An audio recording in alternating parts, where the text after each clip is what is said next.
A farinha daqui parece cocaína, mas é só tristeza. Bom momento, querido ouvinte. Eu sou Guilherme Andrade. Aqui é a Angélica Uegima. Aqui é Cristiane Navarro, do DQC. Daniela Lopes, DQC. Aqui é Paulo Zanella. E eu sou Renata da S. E está começando o Papo de Calçada. Swingando, swingando, swingando, swingando. Swingando, swingando, swingando, swingando. Todo mundo dançando por quê? Para animar a festa. Salve simpatia. Para animar a festa. Boa noite, bom dia.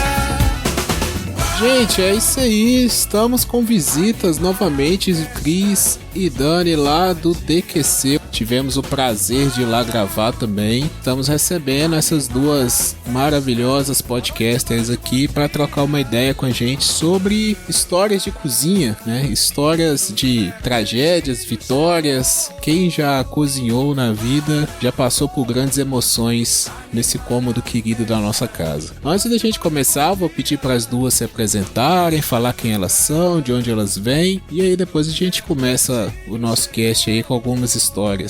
Hoje não teve a desculpa, gente. Programa errado. Tivesse que improvisar, já tinha que falar, né? Se um dia você comeu a minha comida e não saiu morto, beleza, não foi envenenado, nenhum processo. Se alguma coisa der errado, é porque o nervosismo tá atacando. Então, desculpa qualquer coisa.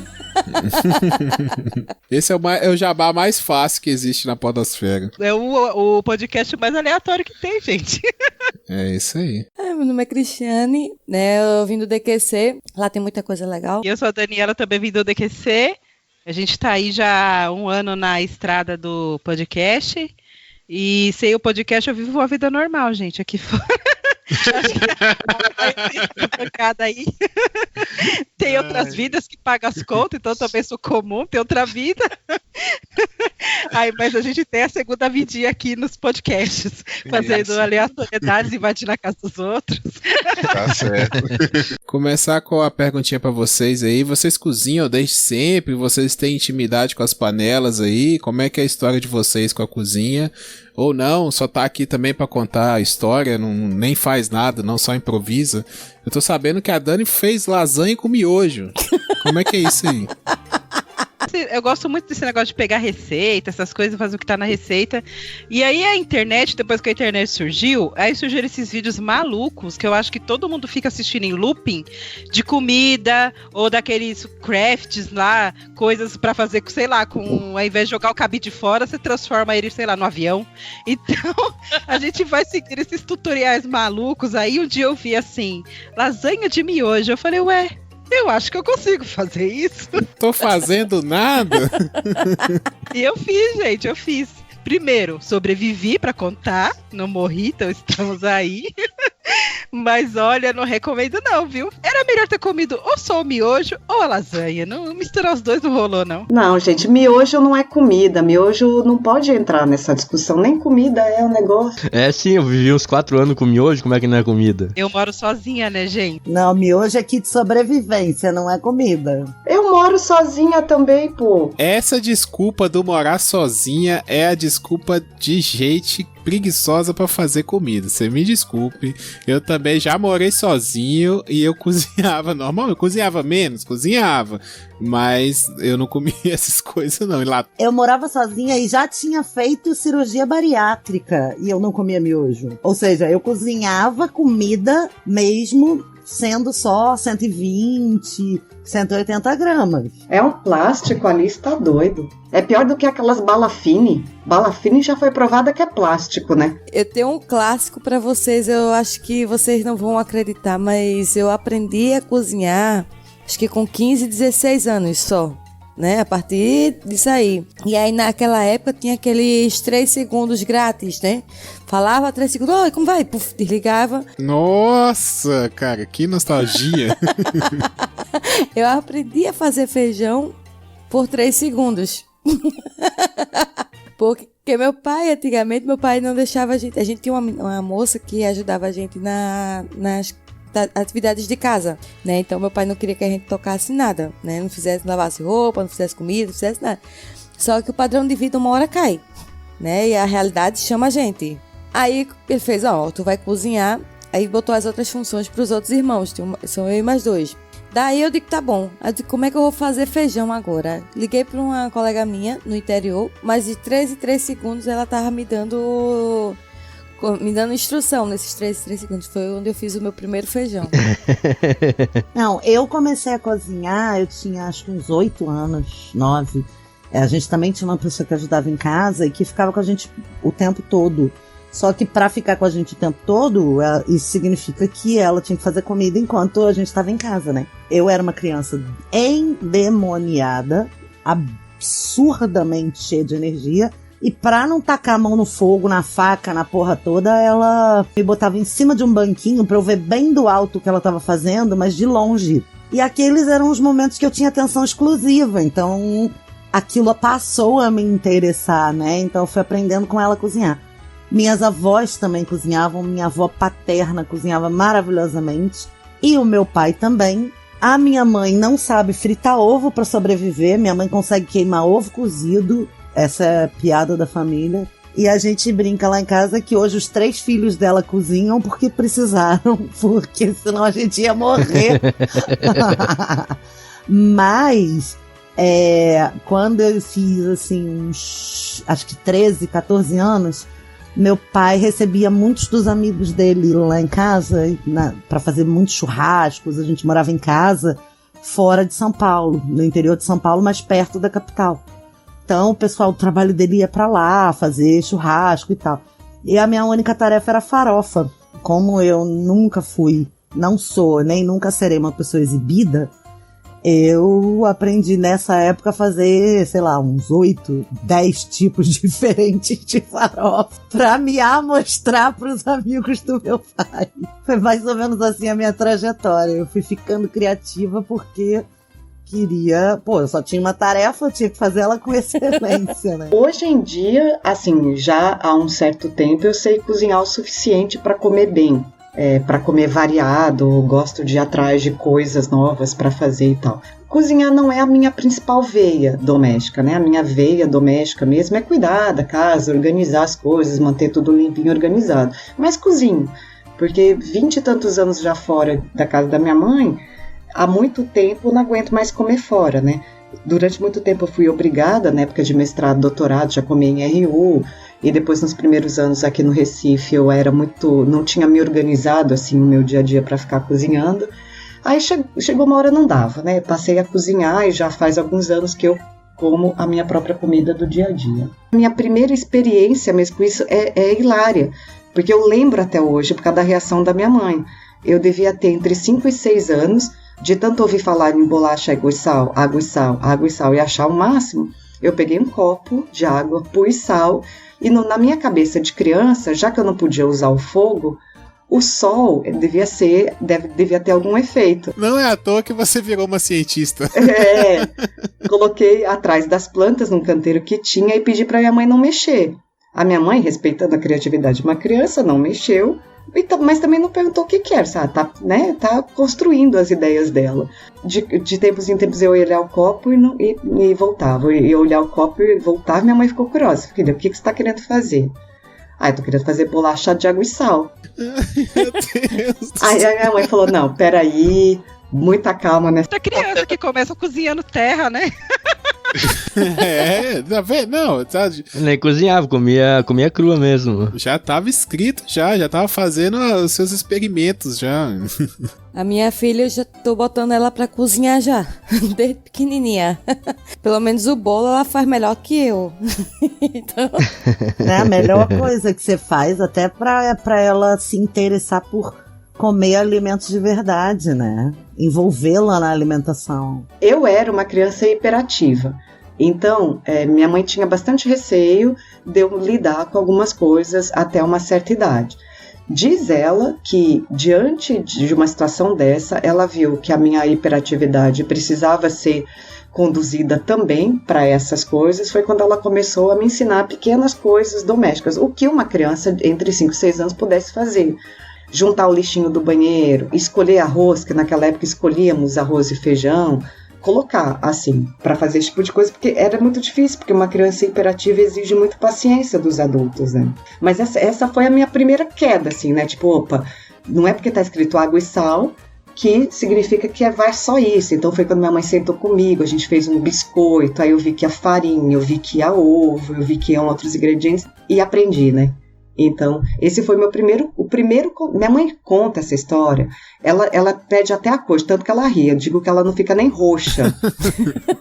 Essa situação que a Angélica contou de botar para fazer atividade é a melhor coisa que uma pessoa pode fazer com a criança. Eu sempre, desde pequenininha, eu criei minha filha sempre independente. E aí, até hoje, quando eu vou lavar banheiro, coisa assim, que eu tô muito cansada, eu digo, vamos lavar com a mãe. Ela fez, vamos. Daí, eu botei ela pra lavar a parte de dentro do box lá e o vidro.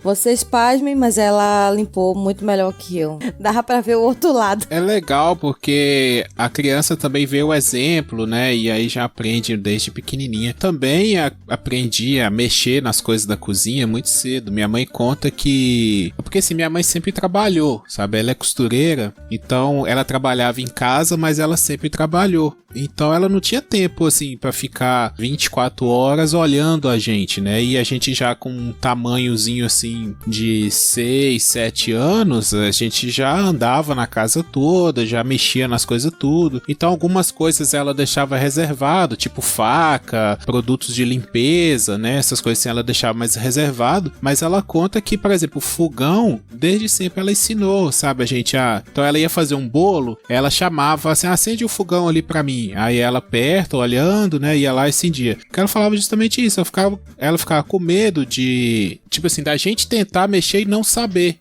E aí acabar se machucando. Então ela sempre ensinou. Então, pelo menos eles sabem como é que faz, não tem problema. E aqui em casa eu sou o mais velho, então eu sempre... Era eu que aprendi as coisas primeiro, né? Depois eu também dava uma supervisionada no meu irmão. Então, meus primeiros contatos com cozinha, assim, é ajudando a minha mãe. Vocês falaram aí de catar um feijão, como é que fala? Amassar um bolo, sabe? É umas coisinhas assim, pra ajudando ela também, sabe? Mas assim, cozinhar mesmo, fazer um arroz com feijão, um macarrão, eu fui aprender depois de velho, assim. Fazer uma fritura, um negócio assim, mas cozinhar uma comida mesmo, assim, digna do nome, sabe? Um arroz com feijão legal, já foi quando eu fui morar sozinho, tava na faculdade, aí não tinha, já tava cansado também de comer em restaurante, eu sou meio chato pra comida, porque graças a Deus e a minha mãe, eu sempre comi muito bem, minha mãe cozinha muito bem, então eu nunca fui de comer comida mais ou menos, e aí eu tive que aprender. Então eu ligava pra ela, tava na faculdade, tava morando sozinho,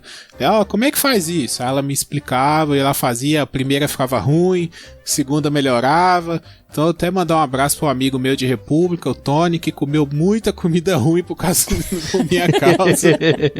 Cara, eu fiz um macarrão uma vez que, nossa, essa história é hilária. Tava nós dois, né? A gente dividia uma kitnet, cara. A gente era fodido. Dormia no mesmo quarto, assim, era uma kitnet apertadinha, mas... Tá bom. Estão casados até hoje? O divórcio foi um trauma, assim, a gente teve que separar todos, a sorte que a gente nunca teve cachorro, então foi mais fácil nesse ponto, mas eu sinto saudade até hoje dele. Aí a gente falou num domingo, né, vamos, aquela saudade de casa, né, vamos fazer um macarrão, comprar um frango assado? Aí vamos, foi lá, comprou o frango, eu falei, então vou fazer um macarrão. Cara, o macarrão ficou uma pasta, mas uma pasta homogênea, sabe? Aquela coisa, uma coisa só com molho de tomate por cima, puro. Aquele de fazer parede. Isso, e podia ter posto também farinha de trigo e fazer um pastel ali, ó. Bom demais.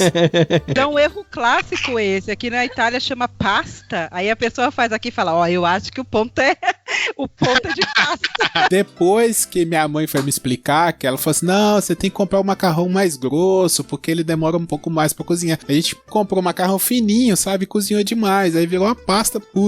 A sorte que tinha o frango, então a gente comeu um pouquinho do macarrão e comeu mais o frango. Cara, depois chegou um amigo nosso, o cara tava na fome mesmo. Ele baixou na panela de macarrão e comeu o resto do macarrão todo. Larica. E ainda agradeceu ainda.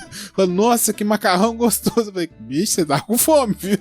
Ô Gui, aí vem outro ditado do Nordeste, que Deus abençoe e que nunca deixe faltar, porque se faltar uma cuscuzeira só não vai dar vencimento não.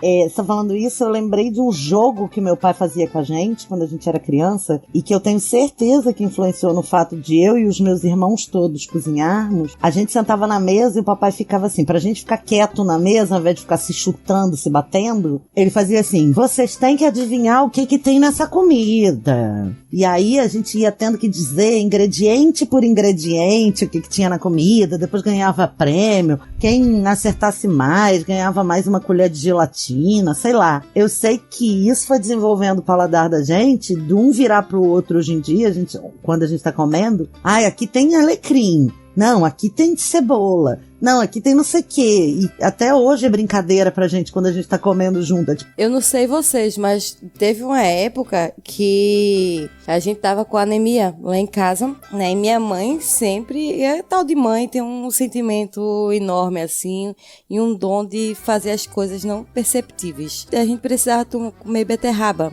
e a gente odiava beterraba. Minha mãe foi, colocou no suco, misturou com mamão, laranja, acerola e jogou a beterraba dentro. A gente por anos tomamos esse suco e sem saber que tinha a bendita da beterraba. Eu brincava com a minha filha. Eu dizia pra ela comer, eu dizia a ela, não, a gente vai ficar com a língua rosa, vermelha. Aí ela comia. Aí ficava botando a língua pra fora pra poder ver se estava rosa. Eu digo, ainda falta pouco, mas olha, teve uma vez que a guria começou a fazer cocô vermelho e fazer xixi vermelho. Aí a gente ficou preocupado, né? Depois a gente tocou e fez, não, peraí, ela comeu muita beterraba hoje, foi isso, porque aí era diversão demais pra ela ficar com a língua vermelha. Deixa eu fazer uma pergunta pro Paulo aqui. Paulo, você já comeu muita verdura por causa do Popeye? Não, verdura eu odeio até hoje. Não como verdura, se for da minha própria vontade eu não como. Que decepção! Cara, eu comi muita verdura, cara. Tudo que era folha, minha mãe falava, não, é espinafre, pra você ficar forte igual o Popeye. Aí tudo, cara, era couve, taioba, qualquer coisa que era folha, ela falava que era espinafre. Em casa teve uma enganação com a beterraba. A gente era criança, minha irmã pegou anemia, mas ela é 4 anos mais nova. E a minha mãe... Era a época do Quick, eu não sei se vocês lembram desse Quick, era o leitinho rosa. E ela batia a beterraba com leite pra fazer como fosse Quick. E ela tomava, ela achava assim que... todos os meus primos tomam Quick, eu também tomo. Pra ela era um gosto normal. E aí um dia diz a minha mãe que eu sei lá, alguma coisa aconteceu porque eu era criança. E eu fiquei brava com a minha mãe. Aí eu cheguei na minha irmã e falei pra ela, você sabia que isso não é Quick? Isso é beterraba? É pior contar que o Papai Noel não existe. Tadinha, que tirou o sonho da criança. Depois sua irmã foge de casa e você não sabe por quê, né? Cresceu revoltada, deve ser minha culpa. Acabei com a infância dela. Meu pai e minha mãe eram separados, meu pai morava em São Paulo, a gente no Rio. Então papai vinha buscar a gente num Corcel 2 pra pegar a Dutra, naquele carrão. Parecia uma banheira, parecia que ia voar. E a minha irmã tomava Quick de morango de manhã. Menina, pegou um enjoo na estrada que vomitou rosa. O carro inteiro, até hoje, ninguém aguenta nem falar em Quick de morango. A gente teve que largar o carro no meio da estrada pra lavar, pra não sei o que. Que coisa horrível, Quick. Eu nunca gostei desses negócios de morango, essas coisas. Pra mim, o Nescau já tava bom. Até hoje, se eu for no mercado e comprar outro tipo de achocolatado que não seja Nescau, pra mim não é o mesmo sabor. Pois é, Quick a gente só tinha na escola, por isso que a gente tomava pra caramba. Quando tinha na escola a gente tomava, em casa não tinha. Tinha Quick mesmo. Aí a verdura, né? Eu não gostava de girimum de jeito nenhum. Girimum. Traduza pros sulistas aí o que é girimum. É abóbora. Aqui do Nordeste, abóbora mesmo só é a abobrinha. No mais é tudo girimum. Obrigado.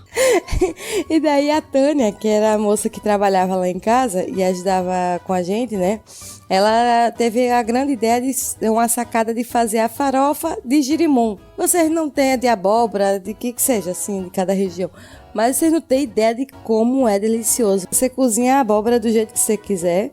Daí tira aquela partezinha ali, né? Aquela partezinha molinha ali. Tu machuca ali e vai misturando com a farinha. Só isso. Cara, ela fica crocante por causa da farinha e ao mesmo tempo fica macia. E o gosto, aquele gosto do salgado com doce, nossa, fica sensacional. Tava na pauta o episódio da fome na gente.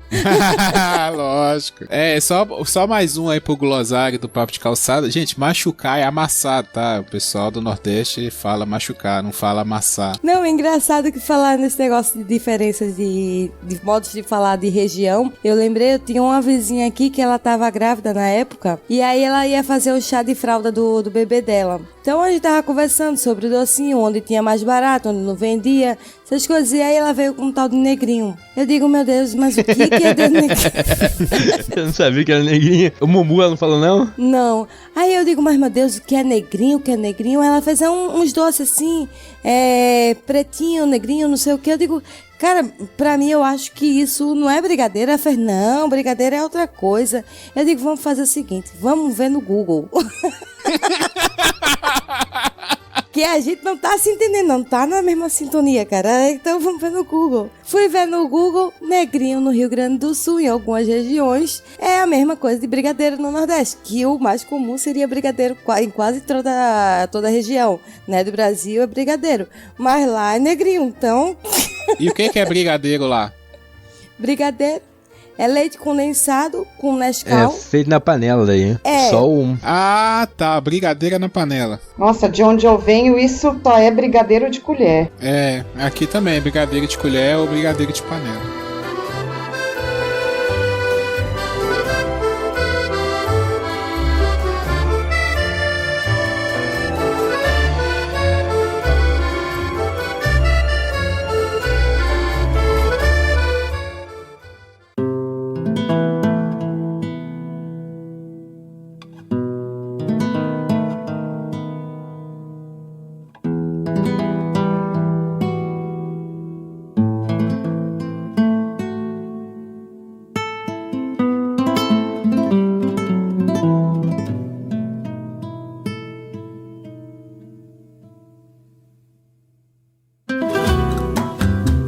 Deixa eu fazer uma pergunta pra vocês. Qual é a comida afetiva mais antiga que vocês lembram, assim?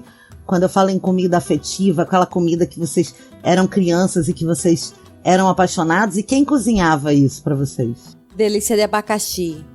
Eu amo. Era aquela comida de festa de família que a minha mãe fazia quando meu avô ainda era vivo, por parte de pai. Cara, é uma delícia. Eu como aquilo ali, meu avô adorava. Delícia de abacaxi. É tipo um cremezinho de leite condensado com ovo e margarina assim que vem embaixo. E daí no meio vem o doce do abacaxi, né? Caramelizado no açúcar. Cortar em cubinhos assim um abacaxi aí no açúcar, põe no meio. E em cima vem tipo um glacê. Só que não é um glacê, como é que posso... tipo um suspirozinho assim. Como um chantilly ou um merengue? É, como se fosse merengue. Pronto, chega mais próximo. Com limão e açúcar. Gente, aquilo ali depois de gelado, vocês não têm noção. É uma receita de família que eu acho que quase ninguém hoje tem. Comida afetiva eu tenho algumas, assim, e uma delas eu tenho o prazer de poder comer ainda hoje, que é... A minha avó foi criada em colônia de italiano, a minha avó materna. E aí ela faz, então, um frango com polenta tradicional, vindo direto das colônias italianas do começo do século XX. Agora sim, a gente até não encontra mais com tanta facilidade a galinha caipira, né? Que, gente, sério mesmo, é de comer ajoelhado, assim. E não tem, ninguém faz frango com polenta, que é uma comida super simples, né? Assim, eu diria, fácil de fazer, não como a Dona Maria Josefina. Outras comidas afetivas são as que meu pai fazia, né? Meus pais hoje são separados, quer dizer, hoje há bastante tempo, e ele sempre viajava muito, então os finais de semana normalmente ele estava em casa, então domingo era dia do pai, né? Fazer a comida. E aí, então, claro, meu pai, né, exímio cozinheiro, só que não, ele sabia fazer Gengis Khan. O que é isso? Gengis Khan é uma comida asiática, eu não sei se é exatamente japonesa, mas é feita com carne de boi, principalmente, mas picada assim em filezinho, como se fosse para estrogonofe, um pouco maior. E aí a forma de Gengis Khan, ela parece ela tem a parte de baixo que é onde vai a brasa, só que em cima ela não é uma chapa reta, ela é curva, fica parecendo o tal do capacete do Gengis Khan. E aí então vai o fogo no meio, né? E aí em cima, essa parte curvada é grelhada, assim, né? Não é fechada, né? E aí é feito ali, então ele é assado muito devagar. E o detalhe é o molho, que então se tempera a carne depois de pronto, que é o molho à base de shoyu e gengibre e maçã verde. E nunca ninguém conseguiu repetir o molho de Gengis Khan do meu pai, bem como o sukiyaki, né, que é uma comida típica japonesa de inverno, que o meu irmão consegue fazer parecido, mas não igual. E realmente, aí, essas comidas que meu pai faz muito tempo que eu não tenho chance e o prazer de comer. Mas eu faria uma lista enorme. Então, aqui a gente tem uma comida muito maneira que a gente trouxe do Paraguai, cara. A nossa família ela não é originária do Paraguai, né? Mas viveu por lá há muito tempo. E chama reviro. O reviro, ele é farinha de trigo com um pouco de óleo ou banha de porco, né? Mais com banha de porco. Daí você fica batendo ele ali, amassando ele até ele ficar crocante. Com farinha só, farinha e banha, tá ligado? Fica revirando ele até ele se ficar em pedacinho só, até ele secar. E daí depois você come com leite. É tipo pra café da manhã, café da tarde e tal. Ele fica tipo granuladinho do tamanho do sucrilho, tá ligado? Como se fosse sucrilho. E você come com leite, pode comer com carne, pode comer com ovo, pode comer com qualquer coisa. Com leite é o mais comido, tá ligado? Essa é a comida e fica top, mano. Nossa senhora, quando a mãe faz revira, a gente quase morre comendo. Eu lembro muito do meu avô, a gente tinha o hábito de comer com eles aos domingos, e meu avô, a minha avó era falecida, então ele casou com uma outra mulher, né? E toda vez assim que eu como macarrão e ao mesmo tempo ter uma salada de alface com tomate que ele gostava, pra mim criou esse paladar afetivo de lembrar exatamente da casa dele. Então aquele cheiro de macarrão ao mesmo tempo com a salada me dá essa lembrança afetiva dos domingos que eu passava com meu avô. Ah, cara, eu não tem como, né? Eu sou do interior mesmo, eu sou do mato, do caipira, mineiro do interior, muito longe da capital, criado com leite da roça, porco matado no quintal, linguiça defumada, essas coisas assim. Então não tem como escapar disso não. Minha avó, eu tenho o privilégio de ter minha avó até hoje, mãe da minha mãe. Minha avó cozinhou em fogão a lenha até o meu avô falecer há uns 10 anos atrás. Então, assim, a gente sempre comeu comida de fogão a lenha e tal. Eu gosto muito de carne de porco, sabe? Assim, o tradicional daqui da região é o frango com quiabo, angu, mais tradicional, assim. Frango com quiabo, mas eu gosto muito de carne de porco, sabe? Eu acho que carne de porco, carne frita ou linguiça. Carne de porco é a melhor carne do mundo. E quando eu fui pra Bahia, foi a coisa que eu mais senti falta, era a carne de porco, assim. As outras comidas eu até não ligava muito, não. Tipo, algumas verduras que a gente não achava lá e tal. Mas a carne de porco, cara, a carne de porco fritinha, sabe? Nossa, é uma delícia. Às vezes aquela carne de panela também que fica no fogão a lenha, sabe? No cantinho, e aí ela sempre vai cozinhando, então chega uma hora que ela tá até derretendo, assim, de tão desfiada, tão... Nossa, é uma maravilha. Então, pra mim... E o torresmo? Nossa, nem fala. Vou falar da minha comida afetiva. Eu falei que a minha avó paterna cozinhava muito bem. E a minha bisavó, eu tive o privilégio de ter bisavó até os 13 anos de idade. Então, assim, eu vi a minha bisavó, que era italiana, cozinhar um doce chamado turdidos, que veio uma receita de família dela. Até hoje, o meu avô só passa a receita adiante. A xerox da receita escrita à mão por ela, e ele dá a máquina para quem se aventura a fazer o turdidos, aquele rolo de macarrão, sabe? De manual.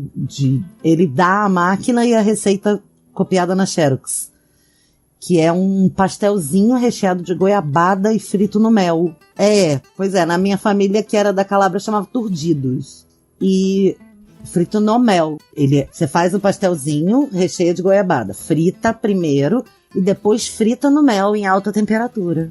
E da minha avó paterna, a gente quando ia pra casa dela, chegava de manhã, ela dava café da manhã pra gente, sei lá, um leite com café, um pãozinho qualquer.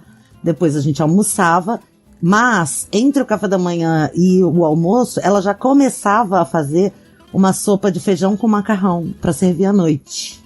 Ela começava tipo 10 horas da manhã e fazia aquele cozimento lento do músculo, devagarzinho, temperando e tal, até o músculo desmanchar. Tirava o músculo dessa água, nessa água ela cozinhava o feijão, na água, no caldo de carne, ó a boca cheia d'água.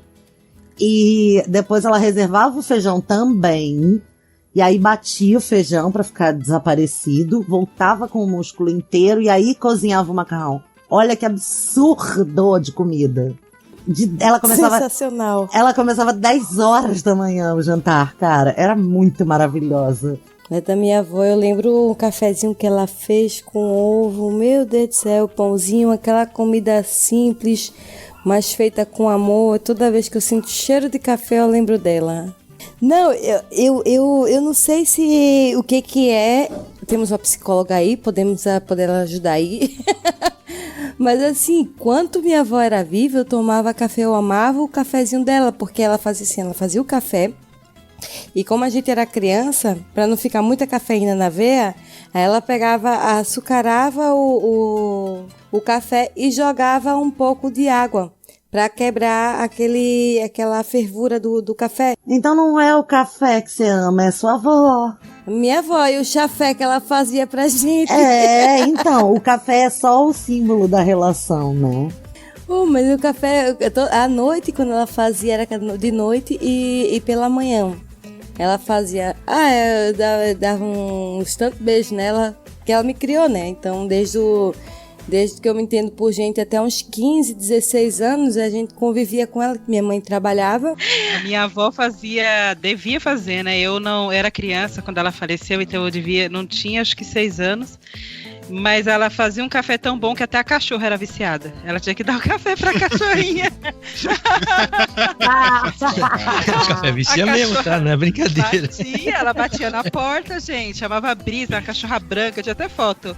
E ela batia na porta desesperada pedindo café. Isso eu me recordo, mas como eu era criança, eu não cheguei a tomar o café dela, né? Não era permitido. Mas até a cachorra era viciada no café da A minha Brisa avó. virava um vendaval. Caraca, eu já vi cachorro tomando cerveja, tomando café, nunca vi não. Quando você colocava o bolo no forno, ele sentava na frente, esperar o bolo sair. Caraca. Ele queria. Aí você tira o bolo, ele ficava doido. Mas bolo dá pra entender. Agora, café é insólito. Mas no que você começava a coar o café, a cachorra ficava doidinha. Queria o café lá. Quando o cozinheiro é bom, né? O cachorro é bom. Mas também quando o cozinheiro é ruim, nem o cozinheiro quer comer a comida dele. Quando a pessoa te oferece e não põe na boca, suspeite. Como é que vocês temperam o feijão? Todo mundo falou que cozinha já o feijão. Como é que vocês temperam o feijão? Depois que ele tá cozido. A gente pega, bota na panela de pressão e cozinha ele. Mas depois que ele tá cozido, como é que vocês temperam ele? Eu acho que isso vai muito de gosto, cara, porque, olha, eu já fiz feijão com linguiça, aquelas calabresa, né, que fala, acho que põe no feijão.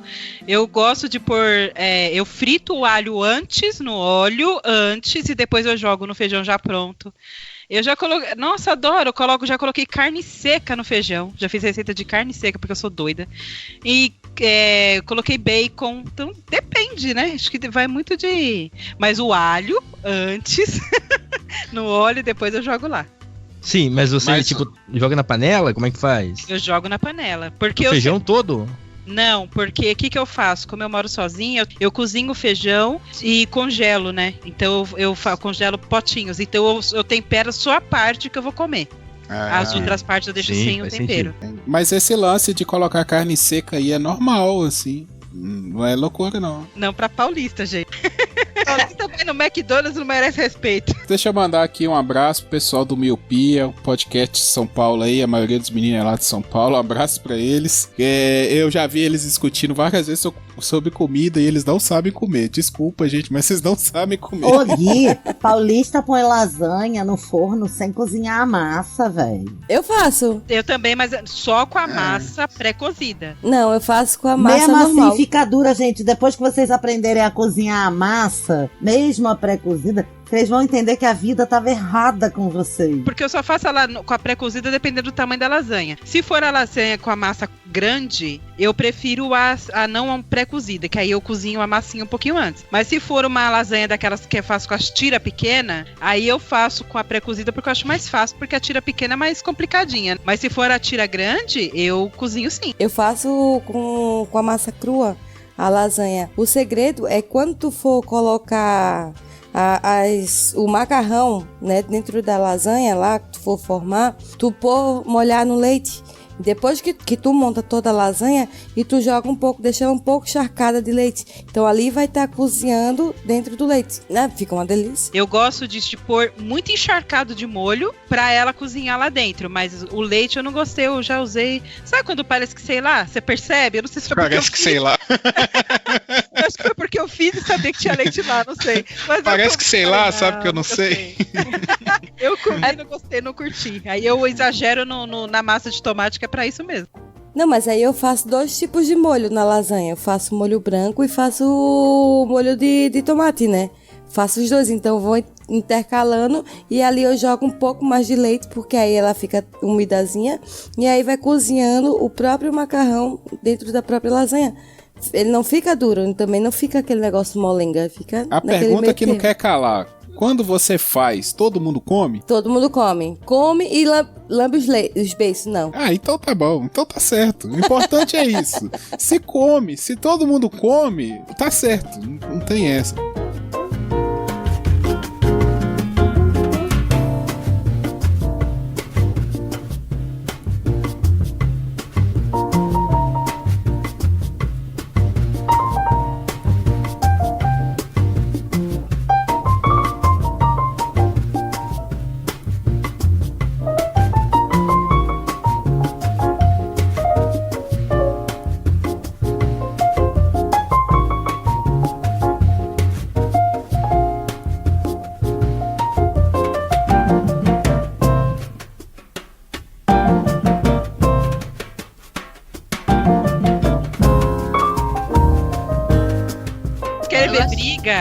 É quando vocês fazem Natal e chama cada um traz um prato. É nesse dia que você testa a rivalidade das pessoas. Porque quando uma comida começa a sair da mesa e a outra fica, você começa a perceber que quem fez aqui ficou com essa, fica meio bravo.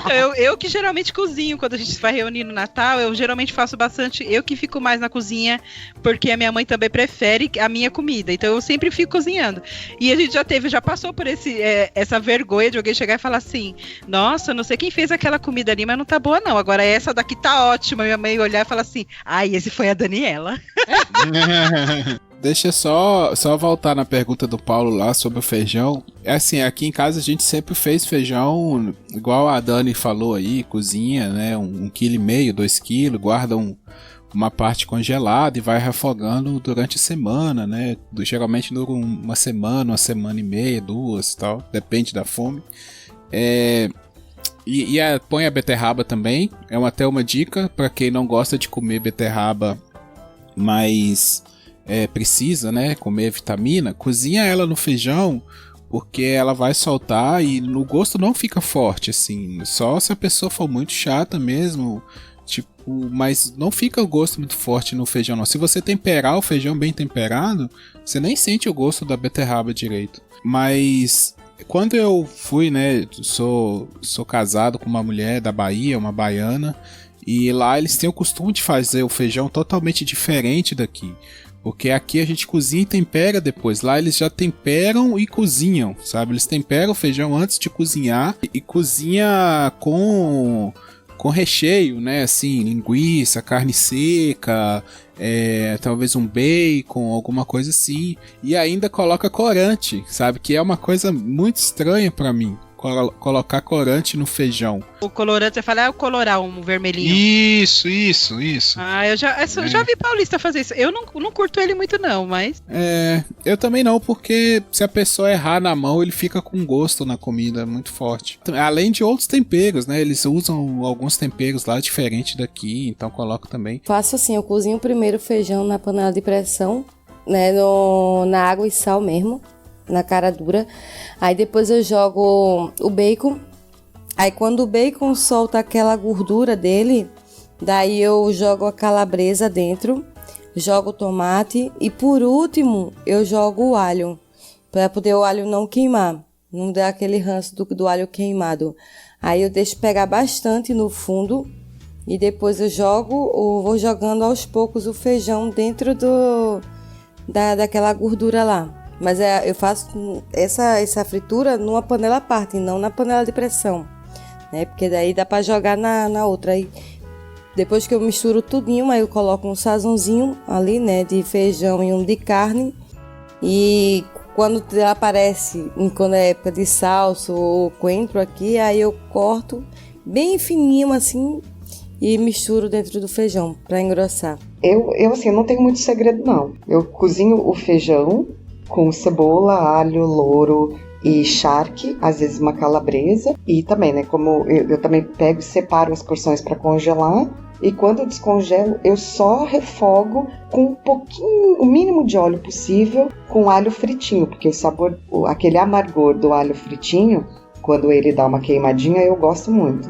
Não tem muito segredo. Tempero de feijão, assim, é de gosto muito individual, né? E por aqui, normalmente não se refoga. Aqui no Recife, normalmente não se refoga feijão, não. Cozinha com tudo dentro, com tudo que quer, e tá pronto o feijão. Não tem o hábito de refogar. Essa coisa do refogar o feijão pode ser uma pergunta até meio estranha para eu não vou dizer pernambucano, mas pelo menos pro recifense. Uma vez eu tava na minha casa, muito calma, muito tranquila, e lançaram um desafio nas internets que ia ter um encontro de pessoal de camping e ia rolar um Masterchef barraca, com prêmio, com tudo, com troféu e o caramba. Só que era lá no interior de São Paulo. E aí, 491 quilômetros. Não pestanejei, arrumei minhas tralhas, peguei o manual de regra, botei debaixo do braço, criei um prato, fui pro Masterchef Barraca e ainda ganhei um casal de amigos, que foi o meu vice do Masterchef Barraca. Até hoje a gente é irmão, cozinha junto, a gente se adora e tal. Foi muito legal porque você tinha que desenvolver um prato que fosse, entre aspas, autoral, né? E 40 minutos para cozinhar. Então, eu inventei aqui um prato que tinha que ser petisco. Eu fiz os complementos e tal, levei. Vocês acreditam que eu passei mal quando acabou? Eu entreguei o prato, fui pro banheiro passar mal, de nervoso. Olha o quanto que a pessoa leva a sério a própria brincadeira. Enfim, tem até vídeo no YouTube, se vocês quiserem, depois eu mando pra vocês. Eu quero. Eu ensino a fazer o prato que eu fiz naquele dia. Olha, gente, eu tenho um prato que eu peguei uma certa vez uma revista de uma marca qualquer aí. E lá tinha a receita de uma torta de banana. Só que não era uma torta de banana comum, dessa que a gente faz com a farinha, vai no fogão. A gente tem que cozinhar a banana. Aí faz toda uma preparação, não sei o quê. Depois tem que derreter o chocolate, misturar com creme de leite e jogar em cima. Aí, a princípio, na primeira vez eu falei, vai ficar um gosto horroroso de banana isso aqui, né? Porque vai um monte de banana, você cozinha ela, né? Ela é toda cozida, como se fosse feita aquele doce de banana mesmo. E eu falei, vai ficar horroroso, mas tá na receita, né? Vamos ver o que acontece. E eu fiz uma vez. E aí, depois dessa vez, eu nunca mais pude parar de fazer a torta. Porque até hoje todo mundo cobra. Aí o pessoal fica esperando chegar o Natal, porque quer a torta tem que fazer mais de uma, porque a torta vai em minutos, assim, some. E é uma torta até que ficou realmente muito gostosa e muito fácil de fazer, né? A parte que eu acho, assim, de receita, nem sempre aquela mais complicada é a melhor, né? Às vezes aquela que é mais rápida também é mais gostosa. Que não é o tempo que você leva na cozinha, né? E sim a receita que vale, né? Então ela não é muito difícil, nem muito complicada, mas em compensação ela é muito gostosa e não fica aquele gosto enjoado da banana. A banana fica com sabor, né? É uma torta de banana, mas ela tem sabor, ela não tem aquele gosto forçado da banana. E aí, contando uma história dessa, você fala assim, caramba, tal, né? Não sei o que, vai pra cozinha, e eu até hoje não sei fazer pudim. Então, fica Mas pudim aí. é difícil, cara. Eu não sei dar o ponto. Pudim é Gente, olha, eu já difícil. coloquei pudim pra cozinhar em forno. Já coloquei pudim pra cozinhar no fogão. Eu já fiz de tudo com esse pudim. Não acerto o ponto. Eu nunca acertei o ponto de um pudim na minha vida. Eu faço qualquer coisa menos pudim. É no banho-maria. Não funciona meu banho-maria, gente. Eu não sei dar o Mas ponto naquela bodega. É que assim, ó, tu tem que pôr a água embaixo, né? Aí tu põe a forma depois que tu refoga assim o açúcar, né? No caso faz o caramelo e joga a massa dentro ali. E aí tu tampa com a tampa que feche toda aquela borda ali. Então aí tu tem que cozinhar ela em fogo baixo. É isso, aí tipo acho que uma meia horinha, por aí, 40 minutos, cozinhando tudo em fogo baixo. Mas aí eu também desformar e já forço amizade, eu não sei desformar. Eu tenho foto de pudim que ficou... Eu tentei cozinhar ele por tanto tempo que ele ficou marrom. Ele fica aquele marrom que é meio queimado, né? Que ele já tava em ponto de caramelo. Então eu não sei qual é o meu problema com o pudim. Eu sei que a gente nessa vida pelo menos não ficou amigo, não. Eu como, adoro pudim, mas não sei fazer de jeito nenhum. Eu não tenho histórias de vitória em cozinha, não, porque assim, por mais que eu me vire na cozinha o suficiente para eu comer, para fazer um agrado para alguém e tal, eu falei, né? Cozinhar não é a minha veia, assim. Então, quando tem coisa de galera, essas coisas assim, nunca sou eu que cozinho, né? Nunca vai ser comigo. Mas para mim, qualquer prato que eu tenha feito para minha mãe quando veio me visitar, ou para minha avó quando eu vou visitar, ou agora para o meu sobrinho quando estava aqui, que fala, nossa, que gostoso isso, nossa, para mim tá super valendo. Né? Minha avó gosta, por exemplo, ela pede toda vez que eu vou lá, ou uma carne de panela que eu faço. Então, essas pequenas coisas, assim. Do meu sobrinho, por exemplo, que ele diz que meu sobrinho tá cozinhando bem, né? Falou aquela história de colocar a criança para aprender. Meu sobrinho tá cozinhando, de 16 anos, tá cozinhando lindamente, assim, muito fofo, sabe? Ele faz um estrogonofe maravilhoso. O meu sobrinho, ele não esquece desde criança, e agora ele esteve aqui, passou 15 dias comigo, é a tal da gelatina colorida. Que é só fazer 3 sabores de gelatina, 3 cores diferentes, e depois temperar com creme de leite e açúcar. Tipo, a coisa mais boba, assim. Mas ele disse que ninguém faz como eu faço. E olha que minha irmã é uma cozinheira inacreditável. Minha irmã faz umas coisas absurdas e muito boas, muito boas. Tudo que minha irmã faz sai divino, assim. Minha irmã na cozinha é um estouro. E a mãe dele, né? Uma vez eu fiz aquela gelatina mais complexa, que, sei lá, tem um monte de camadas, um monte, assim. Só que aí você põe uma camadinha, vai pra geladeira, tipo, 1h30, 2 horas. Aí você volta lá, cozinha a nova gelatina da outra cor. Aí você põe lá, acho que é creme de leite, alguma coisa, um molhinho que separa uma da outra. Aí você põe aquele molhinho e tal, joga a nova gelatina, mais 2 horas, você volta lá, faz tudo de novo. Mas ficou muito legal, ficou muito legal. Deu trabalho pra caramba, fiquei o dia inteiro fazendo uma única gelatina. Uma única gelatina, isso ficou engraçado. Fica bonito depois, né, quando desenforma. Na realidade são várias gelatinas, né? Porque vários sabores, né, você faz, põe uma, tal, espera gelar, que ela tem que dar um tempinho de dar endurecida, senão mistura, né? E não pode misturar. Então, na hora que gelava, tal, eu ia fazer a outra parte, espera tudo de novo, e assim vai indo. Mas no final, quando você desenforma, nossa, é uma graça. O sabor também é bem gostoso, mas eu acho que, no caso da gelatina colorida, o que vende é porque é colorido, né? Porque é só gelatina, não muda. É só gelatina, a gente só fica assim, ai, não sei o que, simplesmente porque tá colorido. Mas A gente diz, né? A gente diz, essa gelatina aqui é sabor azul, essa aqui é sabor verde. Né? Porque o sabor que a gente sente é do corante, né? Eu também, assim, eu não sou uma pessoa de cozinhar coisas muito difíceis, não, sabe? Eu cozinho coisas muito práticas, até porque eu adoro cozinhar, mas eu não tenho tempo, sabe? Pra ficar fazendo, não tenho paciência pra ficar fazendo, sei lá, 2 horas na cozinha, 3 horas na cozinha. Tem gente que gosta, né? É uma paixão a cozinha e tal. Eu adoro cozinhar, mas não a esse ponto. E assim, eu não tava lembrando nada, mas aí vocês comentando aí, né, questão de afetividade e tal, de lembrança, eu lembrei aqui, cara. Uma vez, eu, assim, nessas, né, de cozinhar e ligar pra minha mãe pra perguntar como é que faz, numas férias que eu vim, eu fiz a comida aqui em casa, sabe? Minha mãe trabalhando e tal, falei, vou fazer o almoço aqui pra adiantar e tal. E minha mãe comeu e repetiu. Eu não falei nada não, mas... Porque ela não é de repetir, ela come muito pouco. Ela comeu e repetiu, eu falei, caraca, agora eu sei cozinhar, velho. Agora eu sou o bichão da cozinha mesmo. Porque minha mãe comeu e repetiu, bicho. Se a sua mãe que cozinha do jeito que você descreveu amor, né? Eu nem falei pra ela não sabe disso, nem nada não, mas na hora eu pensei assim, nossa, ela repetiu o prato. e assim, hoje eu até brinco, né, eu falo assim que meu arroz é melhor do que o dela, mas é muito legal assim, sabe, porque passa, né, você aprende e tal, e a pessoa que te ensinou, ela gosta, então...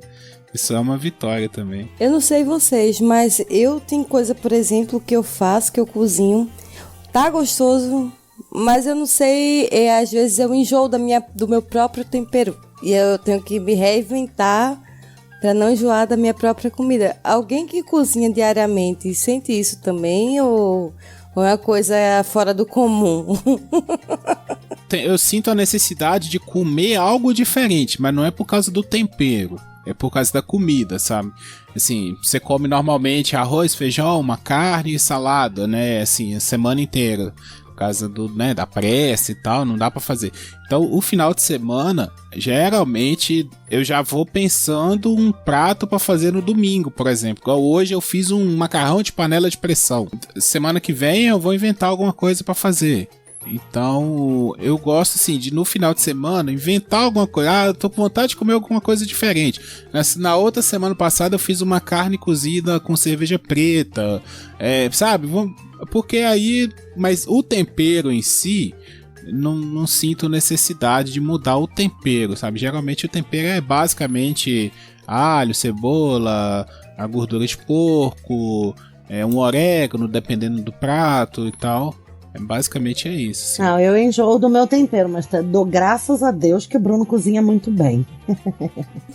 Mas aí tem um Bruno pra cozinhar pra variar o tempero, porque querendo ou não, a mão de um é diferente da mão do outro. Moça, não? Eu lá sou besta de casar com um homem que não cozinha, tá doida? O meu cozinha, de vez em quando.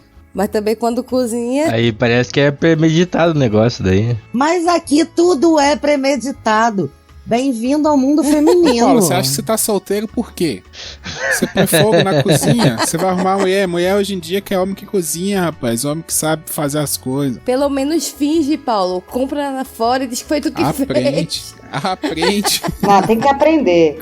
E aproveita. E por que você tá querendo saber da história do feijão? Qual que é a história aí? Não, é que eu fui morar sozinho, né?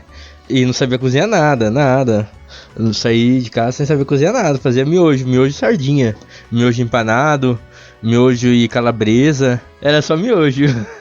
Que dava pra fazer com miojo eu fazia. Aí eu fui inventar de cozinhar feijão, né? Aí o feijão que eu fazia era assim. Eu cozinhava a panela, né? Pra semana inteira na panela de pressão, né? Daí você pega...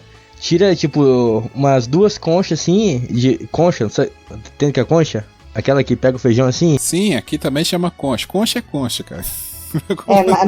Na Argentina, nos países hispânicos, concha não é concha. Ah, mas aí também estamos forçando, né? Vamos no português ainda, né?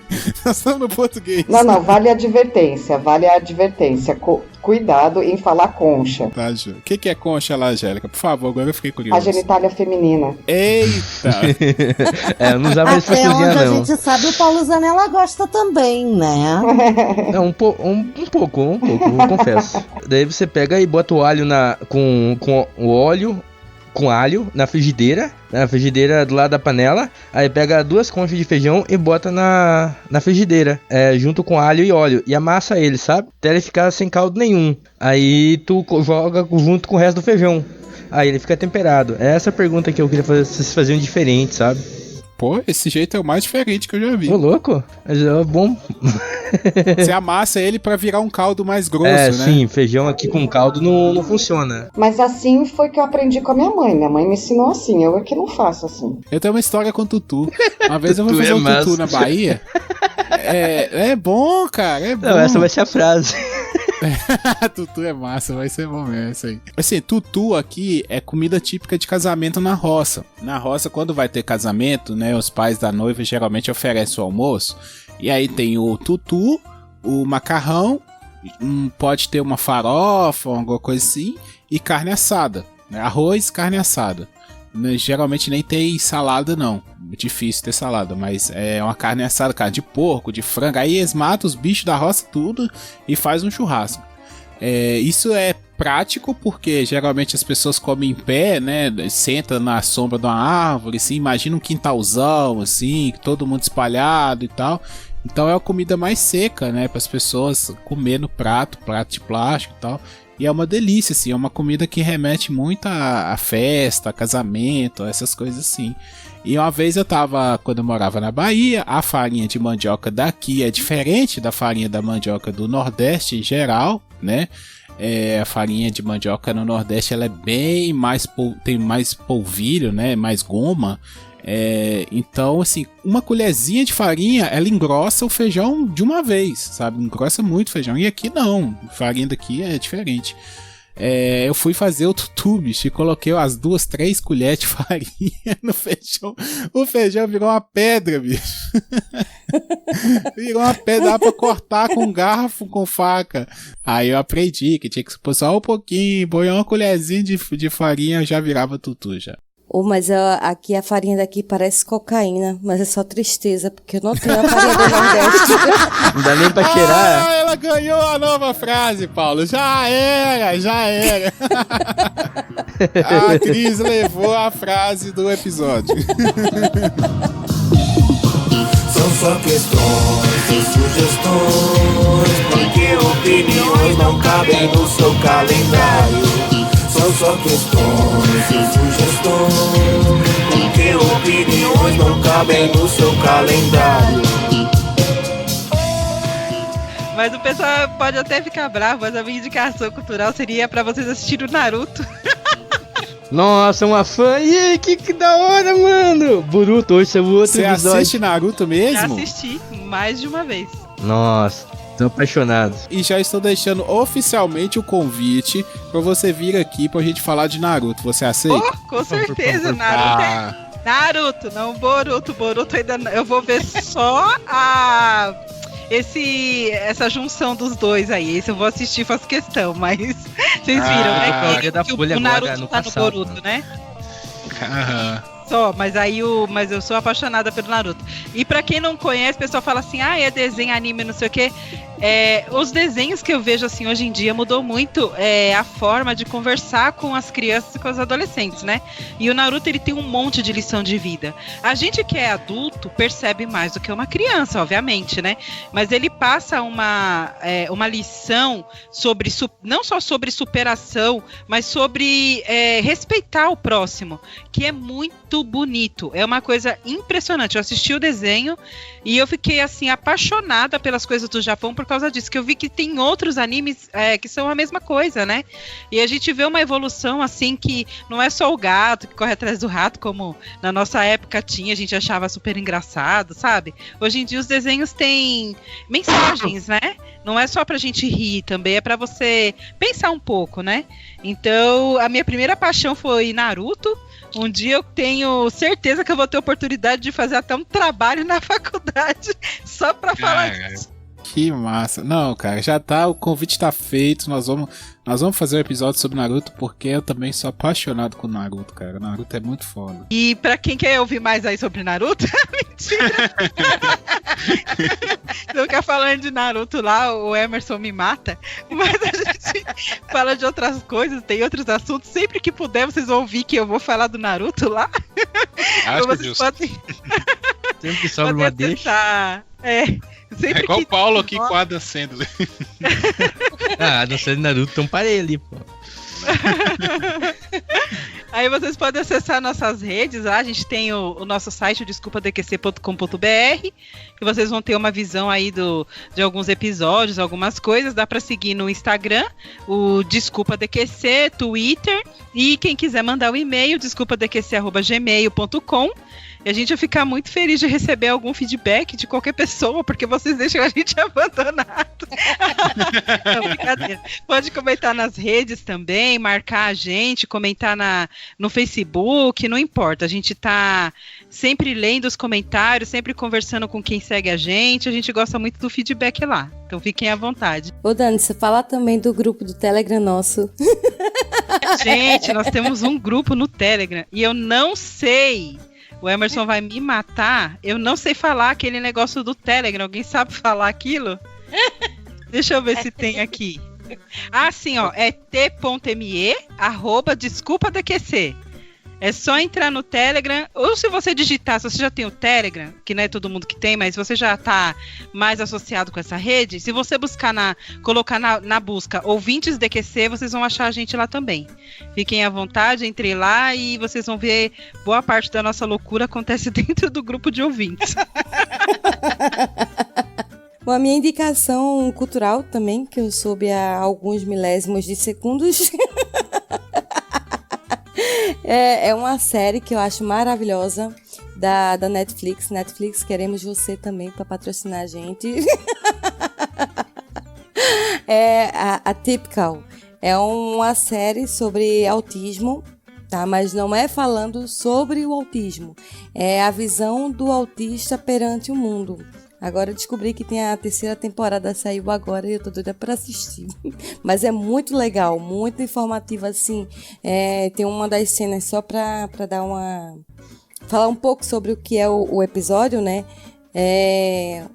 Que eles estão se formando e o autista tem uma dificuldade enorme de estar escutando barulho. Então, o que é que eles fizeram? Dentro do seriado, eles mostraram a maneira do autista participar utilizando o fone de ouvido.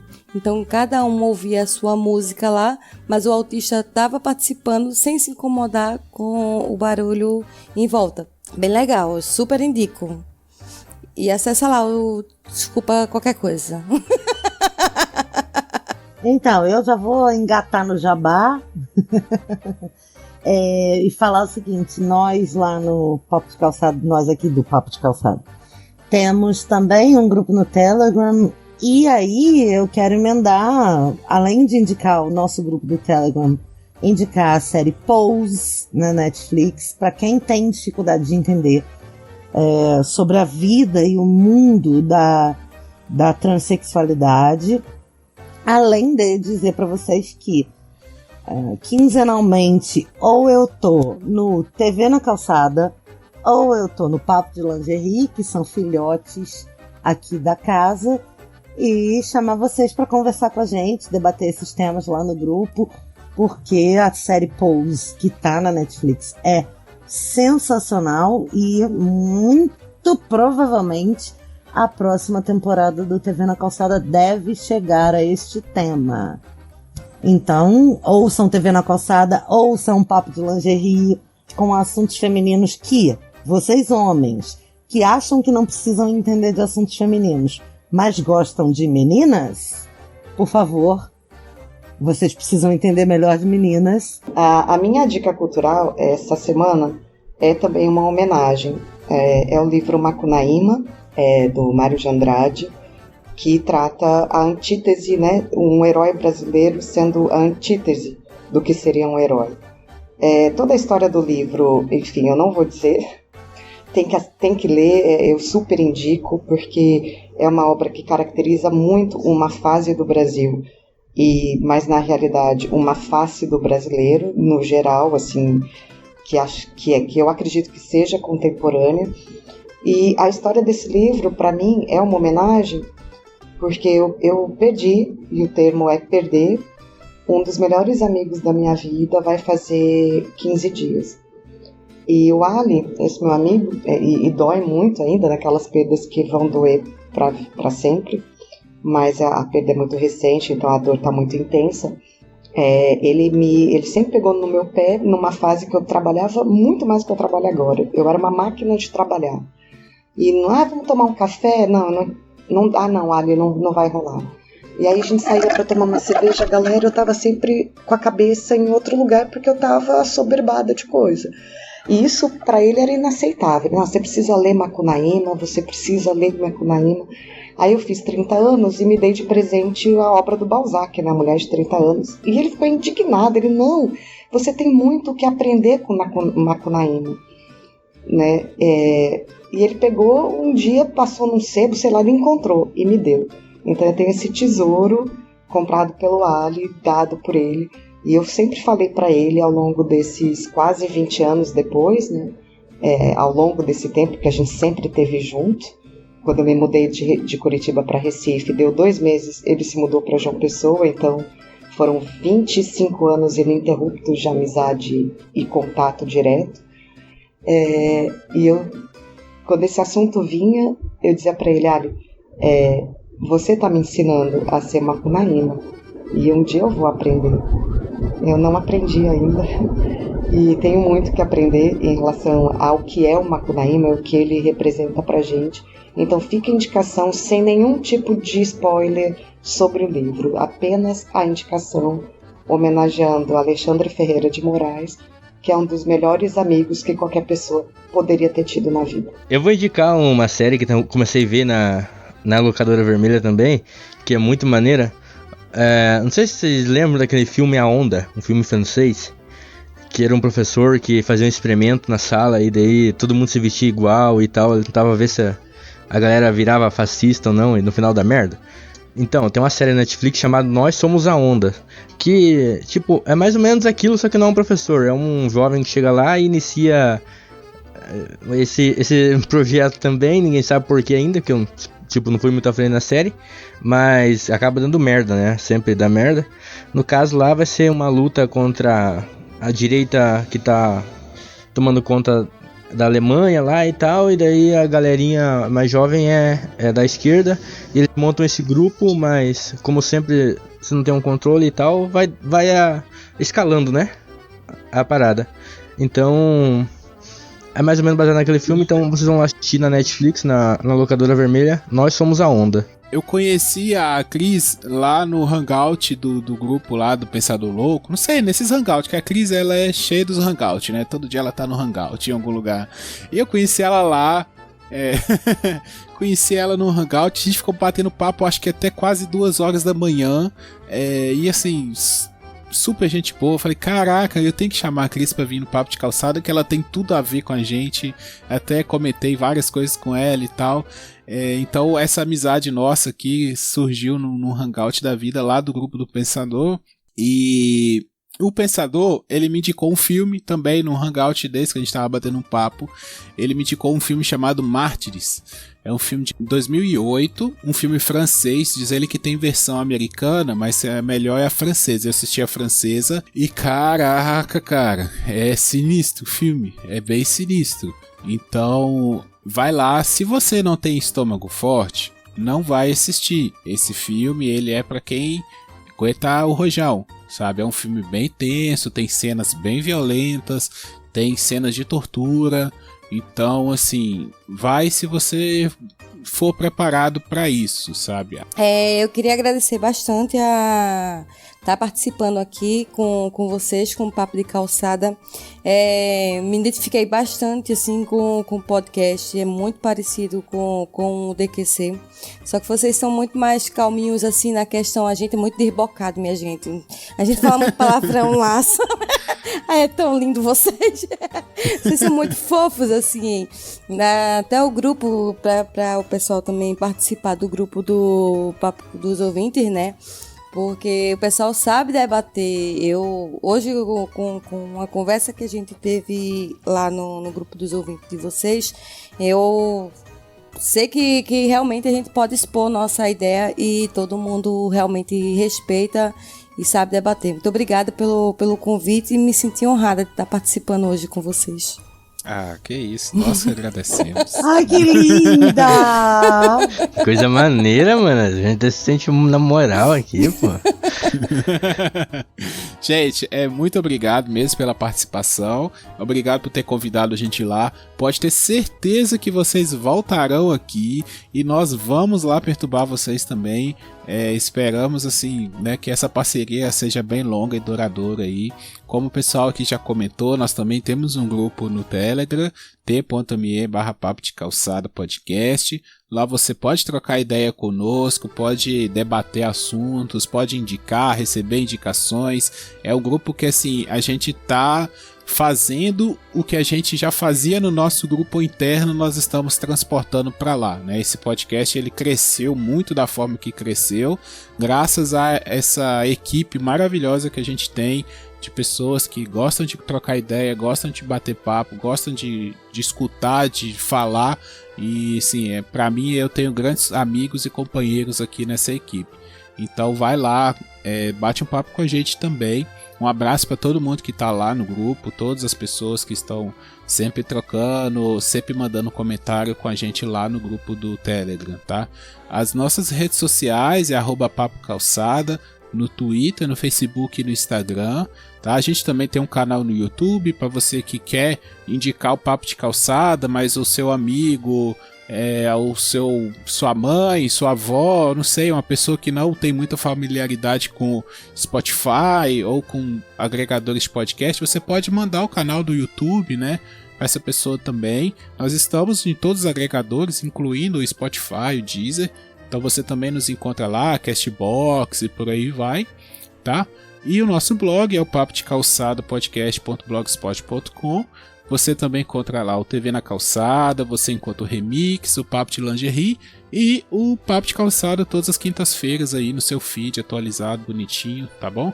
Gente, muito obrigado a todos que participaram aqui e todos que ouviram e até a próxima semana. Valeu. Valeu. Tchau.